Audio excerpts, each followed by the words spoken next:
turn. I always get a panic for thinking, what am I going to say at the beginning? I don't know what to say. I'm still laughing about me. Hi, Bunny, got all the Queen of the Cool movies. I was just like, oh my God. It's got a personality finally. I've always had a personality.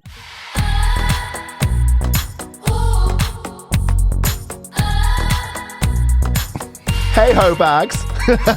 Welcome to another episode of Bunny and the Beast. Today it is just family. You can't choose your family, apparently. Which you just put up with them. So true. Unfortunately, yes. Hello, Bunny Galore, the Queen of the Cult movies here. By court order, unfortunately, I'm still stuck here. I think we've got another 75 episodes to record, and I'm still stuck with the Beast. You are blessed to. You are blessed. Blessed by like the Omen. Yeah, by Satan himself. Yes. We'll see you in hell later. No, I wouldn't be anywhere else of this time of afternoon because you've got nothing else to do. No, exactly. It was like this or watching paint dry. The paint sounds like a good idea right now, but still. You should have done your gardening instead, because your garden's a state. It is. It really is. Yeah, this is what happens when you don't have gardener anymore. That's not a euphemism as well. Yeah, by the way, that is a real garden. Yeah, it is actually a real garden with weeds and flowers and critters and creatures. Yeah. No, the house I live in is in flats, and I own one of the flats, and I don't have direct access into the garden. The garden's very lovely, and everyone always goes, "That's a great selling point." Yeah, great. I've been there about 6 times in the last 5 years. Because I just don't have direct access. I can't be bothered to go into it, basically. And all my friends are scattered across London. The typical problem with being in a big city is friends are scattered across London. Mm-hmm. So I don't really have people over very much, so I don't really notice it. But I have finally noticed that since the main neighbour I had for a very long time that would look after the garden, pay for the gardener, have obviously stopped. and suddenly, when all the kids getting a bit like, and suddenly the other guys are renting, the other people have brought the flats, but they're renting. They're very nice, very lovely. But you know, when you just don't have all the owners in one building, you're a bit like, suddenly, I'm the grown up. So I've become, don't laugh, but it's funny, the crazy cat lady. I've become... You're the crazy cat lady with no cats. I've become... full on Carrie and just like that. I've literally become the upstairs like crazy cat lady. With a broken hip. With a broken hip, yes. Who's getting fingered in the kitchen? Well, Miranda was lucky. By the way, season 2 of that, I know you had a bit of an allergic reaction to season 1. Season 2 is so much on brand and back to normal. Season 1, I was just like, without Samantha... You're all really unlikable. I didn't find anything redeeming about any of them. And this was at the time when I'd only seen the movies. Yeah. And it was the time when Carrie broke a hip and then Miranda got fingered in the kitchen. I was like, nah, this is not it. What's an interesting fact though is that the age when they started And Just Like That is the exact same age as they were when they started the Golden Girls. The cast of the Golden Girls. It's quite frightening. Rue McClanahan is 50 when she starts Golden Girls season 1. But it's interesting. And she looks about 70, and they're talking as if they're in the 70s. Yeah, the way that Asian women has changed in society is so interesting. And I think that what the trouble with season 1 of As Just Like That, it sounds wrong, doesn't it? It sounds like a catchphrase. Is that everyone felt slightly betrayed because suddenly they lent into that we're all old. Oh my goodness, I can't hear properly and all that stuff. And a bad hip. And it was like, that's not the vibe of Sex and the City. They would still be progressive. They wouldn't be. But having said that, of course, what I think people don't realize is that to create drama, you need obstacles, otherwise you just can't skip around with a latte for like 6 episodes. So I think they went a bit too far, and now they've by season 2 though it really feels just like Sex and the City. It's settled a bit more. But progressed obviously and grown up as in what they're doing, and they've got kids, and they're not. I suppose also the biggest problem is because I've started rewatching the original again for the 97,000th time. And that's because of me. You're welcome. But I've forgotten, actually, probably what is missing is the sex bit. Because obviously they're of an age now, they probably don't want to get as naked as they used to in the original show. Understandably. Well, the only ones that did get naked were Samantha and Miranda.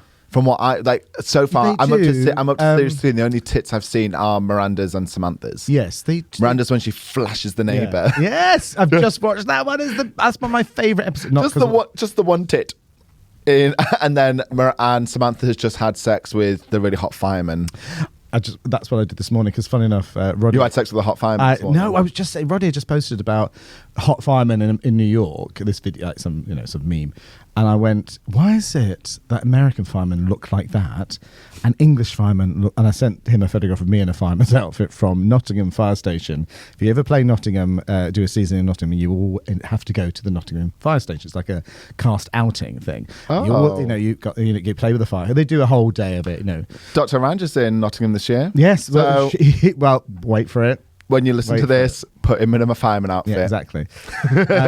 And they were very lovely. I think they do a large child size.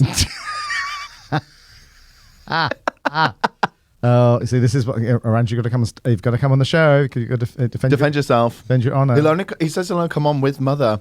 Owen Mallon. Owen Mallon, yes. Yes. The fact that you've got Owen Mather is just so... Owen Mather. It's just like Owen Mother. Oh my God. It's the most unmaternal person I know. Parental, maternal. He's big brothery. He's a bit of a... Even to me, he's like a big brother, but like... as in business-wise, he knows more about business. Yeah. Not saying about anything else. I can't allow him off the leash too far, but I don't even know where Mother came from. It just started, and then it's probably because he was telling you off, I would imagine. Yeah, probably. I'm hazarding a guess. Well, we used to always see him for lessons, and when I used to have singing lessons with him, he was like, "If you do that again, I'll have you shot." Standard. And that's me being kind, because I can't do the Northern Irish accent. No, these mics are sensitive as well. The Northern Irish accent isn't one that's particularly kind on the ear. No, I know. It's really harsh. We had a great time with all of these people we're talking about here, because it was our friend's David Ames's birthday, big boy birthday. 40. I know. 40 years old does not look 40. He doesn't. I've known him for 9 years now, and it's like he looks younger, I think, than he has for many years, I think. So I don't know what the secret is. It's taken the potion. But it was a great time. We saw a lot of friends. Harriet was there because obviously Harriet Thorpe, has been very busy with EastEnders, and I've not seen her for weeks because, the schedule's really crazy. So that was gorgeous to see her. It was good fun where were we? Camden. In Camden, the Loch in Camden, yeah. That's right, yes. What I loved was that the amount of people that showed up, and obviously all for David, and to show their love for him and have a good night. Because I've never had a birthday party. I've never sat... A party, you mean? Ever. Or drinks in bars, do you mean? Or ever. It's hard, though, in London. I've never celebrated my birthday. Because you're at Christmas, aren't you? Yeah, so I'm born in the Gooch of Christmas. Well, that's what it's called. The Gooch of Christmas. Luke, our producer, is in the corner, mortified. Talking about your Gooch. Not my Gooch. Well, people do pay for that online, I guess. No, they don't. No, they don't. Try it again. Make it sound like it's real. No, they don't. Panto ready, everybody. There we go. Oh, yes, they do. Have you ever done pantomime? Mm-hmm. Yeah, my first ever job was pantomime. I shouldn't have done this show ever, but it was Aladdin at the Yvonne Arnaud in Guildford. Oh, I love that's right. I went to drama school. I guess that was as a dancer then? Yes. Yeah, sure. So, character-wise. It's so weird. I was talking... And I was understudied the Dame. Oh, my goodness. Really? Yeah. Every time I've done panto, I've understudied the Dame. I've never gone on, thankfully. Really? Yeah, I was understudy Widow Twankey, then understudy whatever the ones were, whatever the Dame's called in Sleeping Beauty. That's what I'm doing. What am I called this year? Dotty Doolittle, I think. Okay. It's a bit of a... Dotty, you're more like Dotty Do Nothing. Yeah, exactly. I think that's quite a generic title for unless you've got Sarah the Cook or Dame Trot is Jack and the Beanstalk. Dotty Doolittle. I think I might have been that in Beauty and the Beast a few years ago. I can't quite remember. Okay. Odd name, but I think it's just a generic, cutesy, bang, there we go. Could you not see me as a panto Dame? No. Didn't hesitate. No. Thanks, feelings. No, because weirdly, I was talking to Alison on Horror Motel about this, because she's played Fairy Godmother. If you want an absolute bone-jarring experience, be cast in pantomime, because you will be put into your full-on, Roman, Greek character, commedia dell'arte, base characters of theatre. Yeah. it's quite mortifying. And because I've been trying to move away from being Dame and be fairy godmother, no one took me seriously, because yes, I could play it, but for some reason you always end up being snatched back to whatever your base character is. So if you're like the juvenile lead, the young romantic lead, if you're the comedy older kind of rich guy, the king, or if you're the dame, or if you're what else, a silly Billy, I would probably put you as a Prince Charming, or it's like the henchman of Snow White, kind of like obviously Gaston. That's a Disney operated character, but that kind they of, still use that character in pantos though. They do, but not the name. Yes, they probably changed the name. Yeah, it's that archetypal sort of thing. Yeah. Because you're square jaw, it's so weird. No matter how much you try, thinking because it's acting, you would think for some reason in pantomime you literally are bored down to your basic element. Yeah, that is it. And no matter what you try to do, you can't get out. It's the weirdest thing. It's like being in Greek theatre. It's the strangest thing. What is fun though when I do pantos, that I always have a panto birthday. That's true. I'm always working. So my first panto. Janie D was our celebrity. Star of the West End stage. Janie D, 2 Olivier Awards. She's a fantastic actress. Hippie whippy doodah. She is out with the fairies, but we love that about her. She is very yogi, very spiritual, very. I don't think I've actually worked with her. She's brilliant. But on my birthday, she did like a barbecue on the terrace outside her bedroom. Not her bedroom, her dressing room. In between shows on the 20th of December. Very cute. It's a good way to actually celebrate, especially if you've got a birthday around that time of year. The last time I did it was pre-pandemic. And I'm back, and if you have not listened to a previous episode, I'm back doing pantomime this year, Sleeping Beauty. She is, with Jai McDowell. Jai, yes. Really? Is that how you say his last name? Yeah, McDowell. I had to interview, I had to stalk everybody online because I was interviewing them on the day, so I was wanted to make sure I pronounced everyone's name properly. And obviously Jai, and I went, as I'm sure people called him Jay, but because it's spelled Jai, I was like, well, it's Jai, surely. That's it. Why would you call it anything else? Thankfully, that was right. Is it short for anything? No, I think that's just it. That's just because I think Jay would be short for Jamie. Never thought that before in my life. Apparently, that's what it is. Never. My family called me JJ. Really? Yeah. Well, that's cute. That's the only nickname I've had. That's the only nickname I accept. I never had a nickname. I never until apart from Margot during the lockdown, the Good Life Margot, which I've now sent you a few photographs of to explain. Yeah, life goals. Thank you. Yeah. White middle class, like sort of snobby neighbour. Yes, that's not you at all. No, but it was kind You're of not middle class. Well, I'm not upper. Certainly not working class. No, I would say lower middle, perhaps. Lower middle verse. First time you've been versed for anything. No, apparently. Exactly. Trying in 2023. By the way, that's might actually happen. So there we go. But no birthday parties. And weirdly, the last one I did pantomime in 2019, it went on for so long. We actually started in early November. So my birthday's mid-November. And for the first time in years, normally I have a party or thing, gathering before we all go, in the olden days, when we always used to go off and do pantomime, because I'd worked with a lot of people that were doing that sort of musical theatre stuff. Now I've got a different kind of set of mates, but... and that was the first time where I'd been there a week, or 2 weeks, and I had a birthday. It was the weirdest thing. Oh God, no! Too early. Really. Which city was that? It's Exeter. So it's like a rep one. It's kind of it's a bit like Chichester. It's kind of one of that vibe. We really enjoyed it. It was kind of because oddly back in when I was a kid, I'd not seen the big commercial. Well, they don't really exist then. The commercial E&B that became Kudos, now Crossroads. Wasn't around. So as a child, I saw probably kind of quirkier ones and a few arty ones, which was at Chichester and Farnham rep as well. Ooh. And Leatherhead. They were all like rep ones, so they're quite a bit like kind of Guildfordy vibe, kind of. Yes, all in-house produced. In-house produced. The Owl and the Pussycat and the Chocolate Soldier and things like that sounds rude. And now enough of your weekend.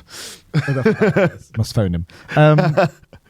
So when it got to Exeter, even though I was the commercial artist in amongst probably more of an actor musical theatre world, I suddenly went, this is what I've been missing for so long in the commercial pantomime world is that kind of quirkiness, even though I was quite commercial compared to everybody else. So it's finally, I suddenly went, I feel like I've come home now. But then I went, but I've done it. I can go on to something else now. I've kind of, but You ticked the box. yeah, I've ticked that box. It was an itch I really needed to scratch I because think there's an ointment for that. yeah. So, which reminds me, how was your Saturday after David's party? Did you go out? No. No? Didn't go out. You know, oh. I went home. Yeah, we went home, did you now? Okay. And then I walked home the next day in the same clothes. I think I know I sent Owen a that outfit photo as well. Wow. I know. That was By the time I left, it was Torn. torn. Yeah, I had to get some repairs done to it. No. And the shirt.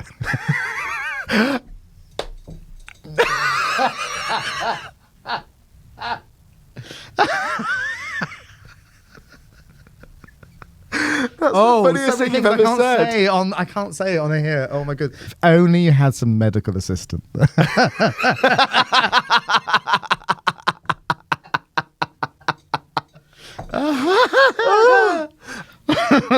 I was going to say was, by the time I left, it was around the time where it's like, it wouldn't be out of the ordinary to be wearing this outfit on a Sunday afternoon. Well, I decided to go out with a friend. It was pre-arranged. We went to see Kelly and Crystal at Halfway to Heaven, which I don't think I can talk about this on the podcast particularly, but it was like that their show escalated somewhat. It got a bit dramatic. In what way? Drag queens fighting? One was giving a lot of shots. One disappeared halfway through Act 2. One of the queens did? Yeah, never to return to the stage.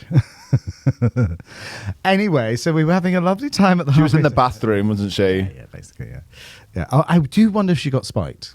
I really seriously, Could be potential. I do wonder if she got spiked. But it's something the drag queens need to probably be aware Yeah, of, because, typically. well, the amount of times that I go to a Carla show or a Sandra or a Miss Penny, I'll buy them a drink. Yeah. But if that's me, I know I'm not going to do it. I know I forward. put Hypnon on it, But, yeah. well, I don't think. And you're the one that spikes them. Exactly. But they'll accept drinks from anyone. Yeah. Not necessarily if you know them or not. So it's actually kind of a dangerous. Yeah, game. you're right. It was suddenly a quick lesson in, actually perhaps taking drinks from people that are offering them to you, maybe not such a great idea. Yeah. I'd never thought of it before, but suddenly it seemed a bit dangerous. Anyway, that was happening, but I wasn't drinking. I was on lemonade. We were quite good. We got to 6 o'clock and we thought, we're just going to have one drink. Let's just have one drink. Oh, God. And that's all we had. No, because you're a bad influence. It never starts at one drink. No, it really was this time.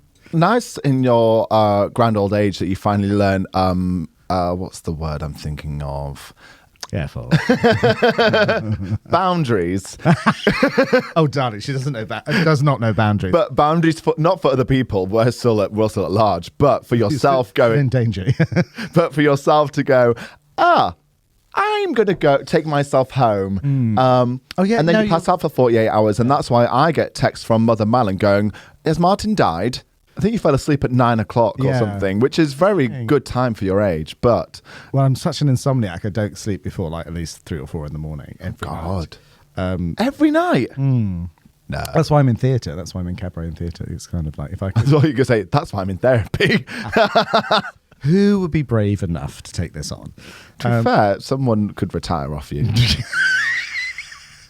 Probably. We've talked about therapy before, and I've always said I would do it if I felt I reached a point in my life that I thought I needed it. I've actually went past that, I think, about 3 years ago. I think about 3 years into quite a serious nervous breakdown, at least 18 months into a very serious one. That isn't a joke. You crossed that line a while ago. Yeah. The lines are dark to you. Yeah. But I think generally I know what's causing everything. I can kind of work it out myself. Doesn't stop me doing it, but I know the reason. I don't feel like I need any clarity. Okay. I find with myself, it's like knowing what the cause is, but then knowing it is one thing, but then it's like, how do I deal with that and work through it is what I Do they help in that way? I thought it was just more like you kind of just bring it to the surface yourself.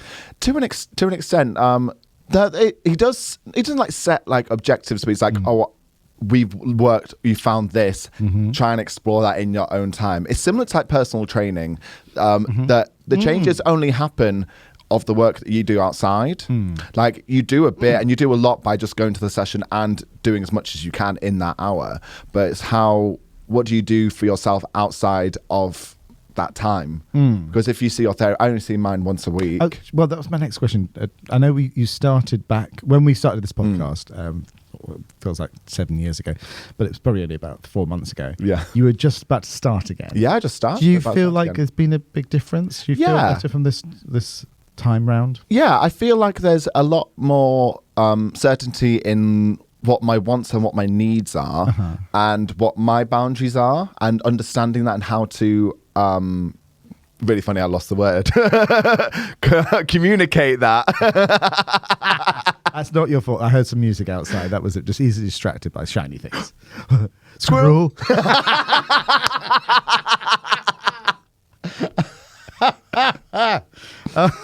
My God, we've become one mind. Help me, help me.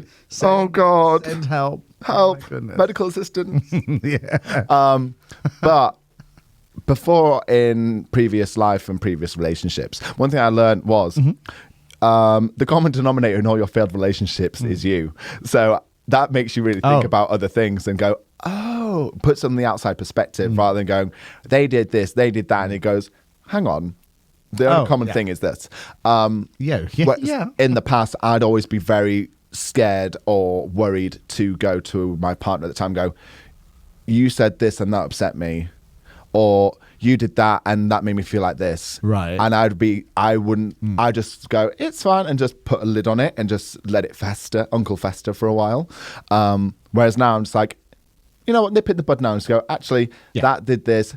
There's nothing, I'm not being angry or sad, but that made me feel like this. Yeah, I think communication is the best thing. Oh yeah, and it's better across the board in regardless of whether it's romantic relationship or just general friendship. Because I'm just someone who doesn't like confrontation. I'm like, it could cause a rift, and actually, nipping in the bud there and then is much better than just going. What are you trying to say? I can't stand you, you bitch. And welcome to the last episode of Bunny and the Beast. Because Bunny died. Yes. Yeah, she's out that door like a Warner Brothers cartoon. There's a hole in the wall. There was a moment I thought my therapist was going to dump me. Sorry, why am I laughing at that? I presume that was a lead up to a joke then. No. It's like really serious, isn't it? Really, me personality, jokes. My life is a joke. I don't tell jokes. For anyone that hasn't done therapy, it's very different to the movies. The way that film and TV kind of like depict it is that they're going to just go, tell me about your childhood, and now tell me about this, now tell me about this. And it feels like very instigated from them. Whereas actually therapy has to come from you. Yeah, everything comes from you. And you have to go, I want to talk about this. And I want to talk about this. And there came a point whereas in the first few sessions, like I was making really good progress because I always had something to talk about. Yeah. And then at the time that energy had like disappeared, so I didn't have that to talk about. And then I was like, what do you want to talk about today? I was like, the weather's quite nice. He's like, yeah, we can't do therapy on the weather. Well, that's the problem because when do you stop? Yeah. When do you stop? Do you just talk about... I get that's probably why, because I think normally by the time I would have booked something, I would have probably just sorted it out in my own head. Yeah. Saying it out loud is important, whether you say it to a friend or you say it literally physically say it out loud. Writing things down. If if it's 5 a.m, you can't sleep, write a list, write it down. You can destroy the list afterwards. Say it out loud, and that affirmation of it, I think. It's basically the same thing, just without that person. But I do believe sometimes saying it to a stranger is a good idea because you don't feel judged. I suppose there's an element on, I'm never going to see this person again. So what do I lose? But then how strong are your friendships that you can't say that to them? I think it depends if you're saying things that involve people that they know. I think that's when you start editing slightly. I think that might be the only fear that they'll go, you won't guess what Beatrice said about you around the corner of the bike sheds. And that is a problem, I think. So I will say. So I'll just say things to people that don't know anybody in the situation, and then I'll reverse it and do the other way around. Yeah, things. I generally I think I'm a Scorpio, so like it's. Oh God, of course you are. Of course I am. Only child. Scorpios are evil. Yes, they are. And right. So anyway. You're the perfect candidate for therapy.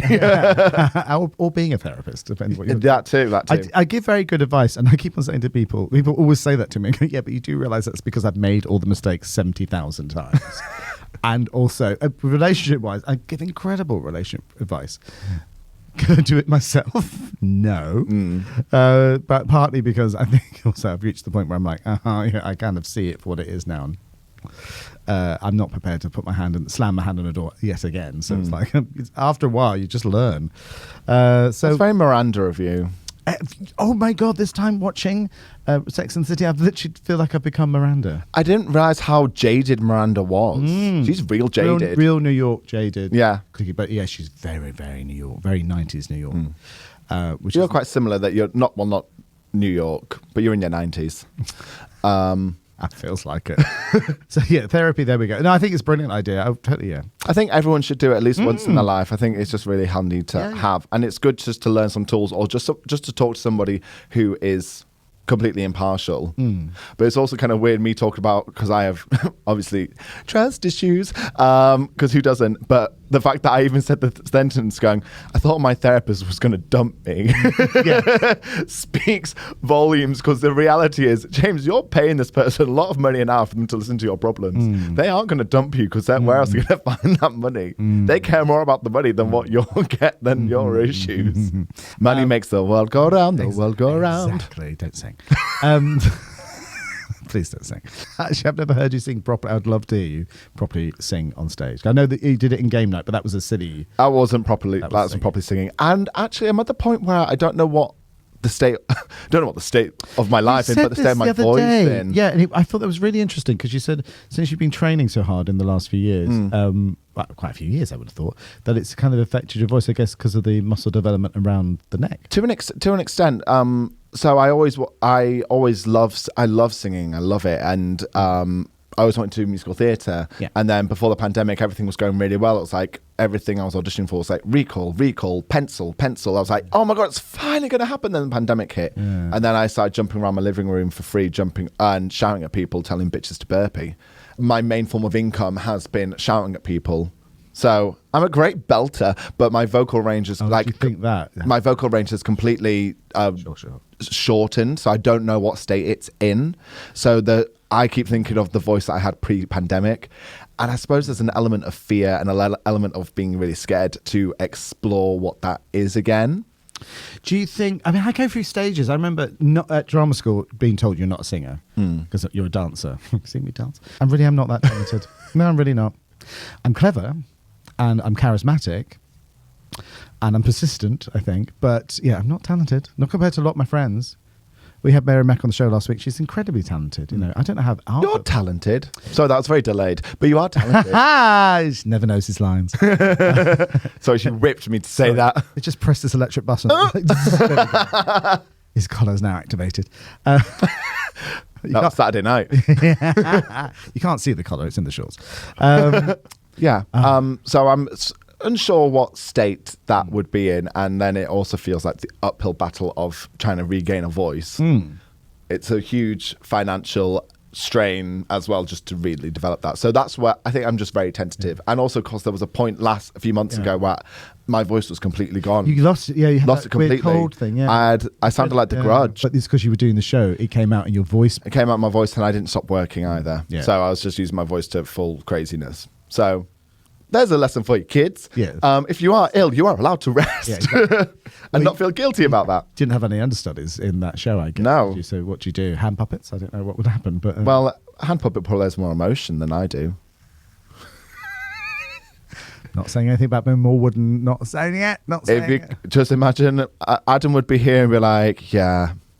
You're shit. Oh, bless him. Have you seen any of the guys since the end of the show? Saw them last week. They're doing very well. Good. One of them got over their bout of chlamydia and gonorrhea at the same time. I wonder who that could be. Oh, no, wait. There was three. Not three people. 3 people, that's breakfast to them. But they got rid of chlamydia. They had chlamydia, gonorrhea, and COVID all at the same time. Oh, wowzers. I think COVID knocked them out a bit more than all the other two. I think the other two, they're like, again. That's boring. And I think maybe on that note, on that really cheery note, we've breezed through a lot of topics this week. So our schizophrenia is kicking in literally royally. I was about to say, I have a personality disorder again. I know. It's like now I have not just one, I have multiple. Say what you're going to say. I have many personalities. No, I think you're doing really well with this. I think you've addressed loads of things that you wanted to work on. You're far, far, far, far more settled in yourself than when I first met you. If that, I mean, my God, it's hard not to be. But I think I'm at a point where I think I can leave it for a while. Yeah, I feel confident enough in myself that I can just go. I can go with a break, and also I think my bank account could do with a break. Because it's not cheap. No, and I think it's only... I would only do it when you feel like you have stuff to talk about. I think everything else you can kind of self-heal quite easily. Yeah. But I think you're doing pretty damn well. Thank you. Super proud. You're doing okay yourself. And I think to wrap up this episode, Yes. if you're going to be an animate object in the Beast Castle today, what would you be and why? Oh, gosh, what would I be for the beast this time? I think I know what I would be. I would be a very gorgeous gold gilt frame to frame you. Oh, that's the nicest thing you've ever said to me. I know. This medication's kicking in. And I would be the blank canvas to reflect my personality. No, you're more than that. You're at least a rough outline of something. I think You're more than a personality. You're a body. I know when you're feeling all right because you wear less clothes. Yeah, you're catching on to the code. Thank you for tuning in to another episode of Bunny and the Beast. Join us next week. We might have a guest. We might be by ourselves.